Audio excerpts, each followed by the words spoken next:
Action Dan, and welcome to my second episode of Dealing with a Stalker. I expect a lot of people will think having an extreme stalker is something so rare and something most likely no one would actually have in real life, suffering from a stalker, that it's probably made up. So I'll just think of 3 things off the top of my head about this psychotic person that I've seen stalking myself and many different women. Just in the first 3 months alone that I saw this guy, he'd already had 4 female victims. So straight away off the top of my head, I will try and think of 3 things that he's done that are insane. So you know I'm telling the truth about a psychotic stalker I've witnessed. So number 1, the first thing that I claim to know about someone who's a psychotic stalker. He's not allowed to have his driver's license, and he's never had a driver's license in his entire life due to his mental illness. Interesting fact number 2. This was actually self-admitted to me by the person. I do feel a little bit guilty about revealing this one because it was done at the time when I was helping the person, not on a professional level as an employee or anything like that at a workplace, like a mental care facility, but as more just being an average Joe person who's been through some bad times myself. I asked what I originally thought wasn't a psycho but just a bit of a loser if he would like to talk to me a little bit and deal with some problems in his life, and found out that he is still the stereotypical 40-year-old virgin that is completely incompatible with any form of woman on the planet. This, as I'm sure you'll understand, is true and not something that would be made up. If you're 40 years old and you've wanted sex your whole life and you're a virgin, it has melted his mind just like it would to just about near anyone else. And it's made him cope by coming up with excuses and thinking that it's everyone else alive is wrong and they're stupid and that he's fine. That's the way he's mentally survived with being the 40-year-old virgin, is blaming everyone else for his social incompatibility. Third thing you'll find interesting, just to spit out quick and easy so you know that this is serious and not just some made-up story about someone having a fight with someone. His gun license. Well, for starters, even in Australia, not many people have the hobby or the interest in owning guns. This person has a gun license. Well, he did. He owned several guns, hung out with middle-aged men and other social misfits like himself for several years. But due to an eventual woman that had been stalked by this guy, one of many, standing up for herself due to that woman, doing what I told her she was wasting her time with, and I said it's not worth the effort, she took the psychotic stalker to court, and pretty much instantly from day one, she had his firearms license taken away from him by a professional judge. And the judge said that the firearms license most likely will never come back to him due to his exposed treatment of women, mental illness, and just the fact that if his mental illness had been known in the first place before he even started stalking women, his same mental weakness, which means he doesn't have the right to drive a car, also stops him from the natural right of ever owning firearms because he's just too mentally unstable. This is only my second episode I've decided to waste any time putting together. I brought out the first one about 3.5 years ago now. What the fuck, I can instantly imagine a few of you people saying, if you truly had a real stalker, a hardcore psychotic criminal, wouldn't you have had a mountain of stuff to tell us over the last 4.5 years already? Why now? Why is this only the second episode this guy's bringing out after he has been stalked for a claimed 4.5 years by a stalker? Why now? Why is this only the second episode if you claim to be a true victim of a stalker? Well, I'll explain why, and you'll understand quickly. Well, sadly in the beginning, stalkers always win, because what a lot of people don't understand, especially a stereotype of like a big masculine guy, like a WCW fighter or something like that. I can imagine that fighter would say, no stalker will ever take me on, I'm invincible, I'd sort them out. No. Even the world's toughest guy, some fake wrestler, would probably be brought to tears by a real-life hardcore stalker because the stalker has no form of life for themselves to live.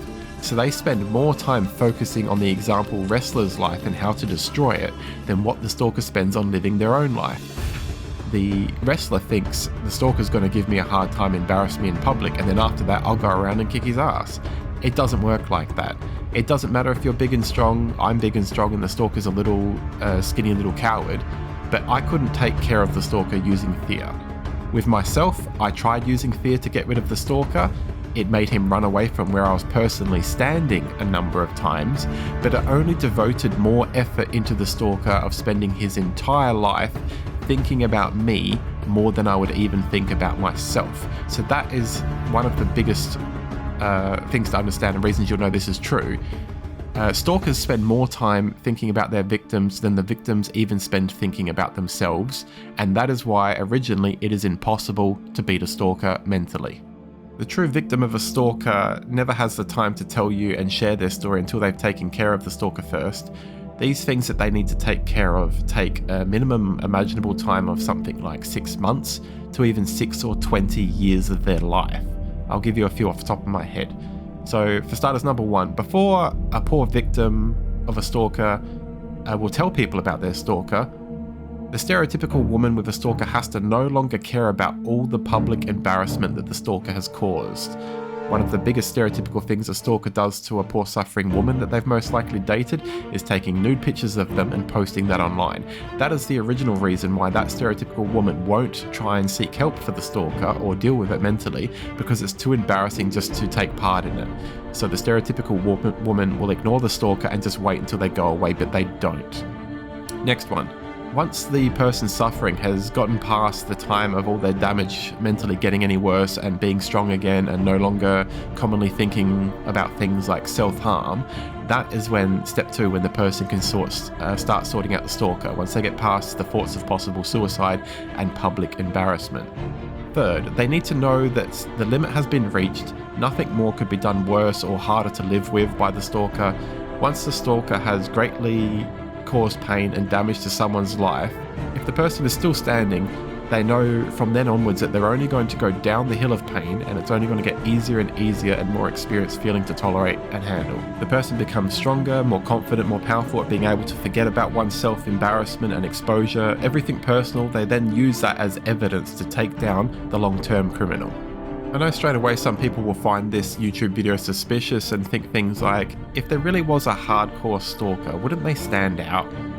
Wouldn't their bad actions have to cause them to be arrested or something by now?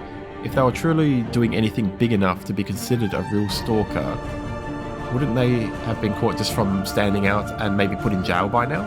The answer when dealing with a true real stalker, and not just a person you'd call more an asshole or an enemy or a criminal, is no, sadly.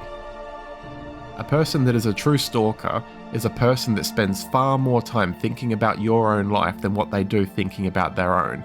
A stalker, sadly, is 9 out of 10 most likely, as you hear about people that work in jails, someone that has most likely been put through something extreme during early years of their life, such as childhood sexual abuse or violence. And what we've already been personally told by this person that is the stalker, and as he personally admits online, he has a gigantic online diary, I'll call it, that he shares. It's a folder full of hundreds of files of his psychotic talk to himself, his victim card blames of childhood abuse from his father, where he lived, who he's known, all sorts of things. It's too much to even think or talk about. I will make this the end of my first episode. I hope some of you guys found it interesting enough to hang around until this time near the closer. About the only reason why I don't jump straight into showing you even videos of this psychotic stalker, which I have, which you would find hard to believe is even true, is because I just don't want to interrupt the court case of the poor 4 women that are dealing with him now.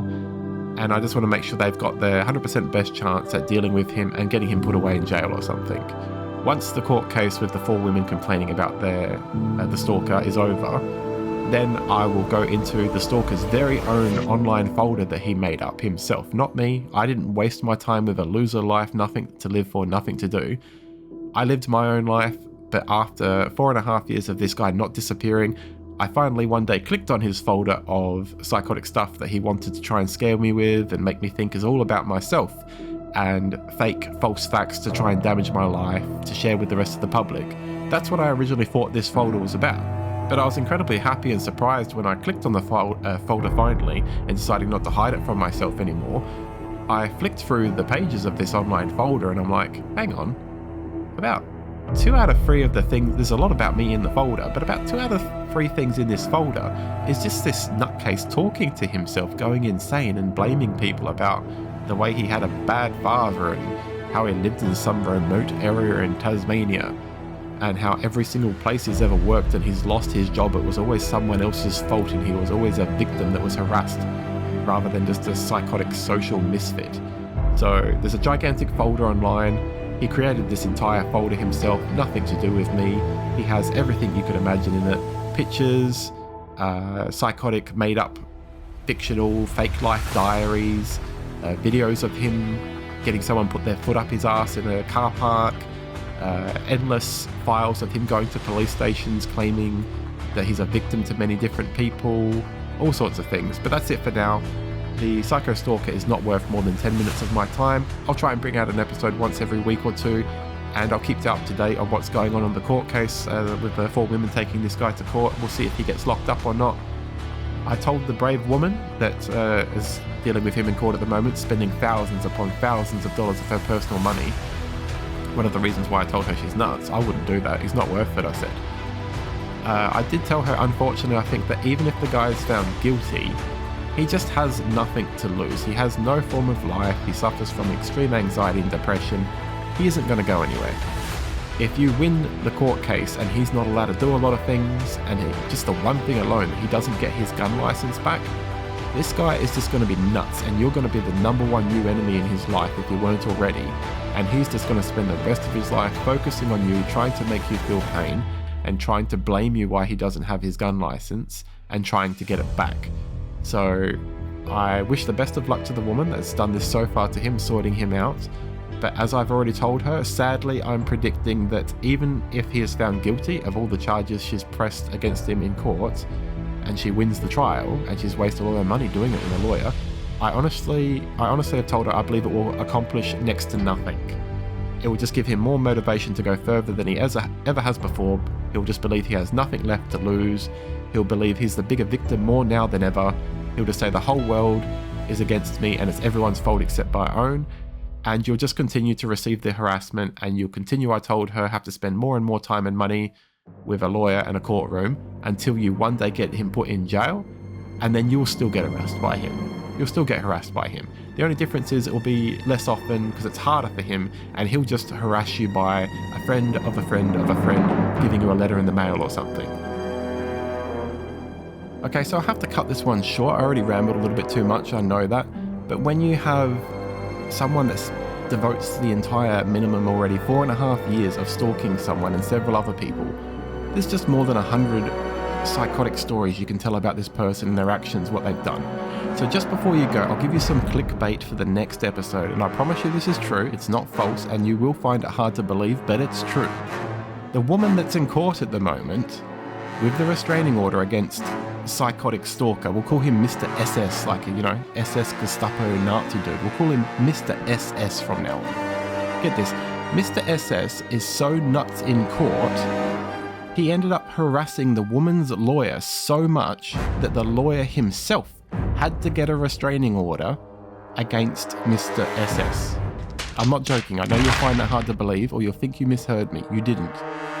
The lawyer representing the poor lady was so harassed himself against Mr. SS that the lawyer had to ask the judge for a form of restraining order against Mr. SS. I'll tell you what that is in the next episode. Just click on the link on the left, and when I get around to making it, the video will be right there waiting for you. I promise it's true. See you next time, guys. Bye.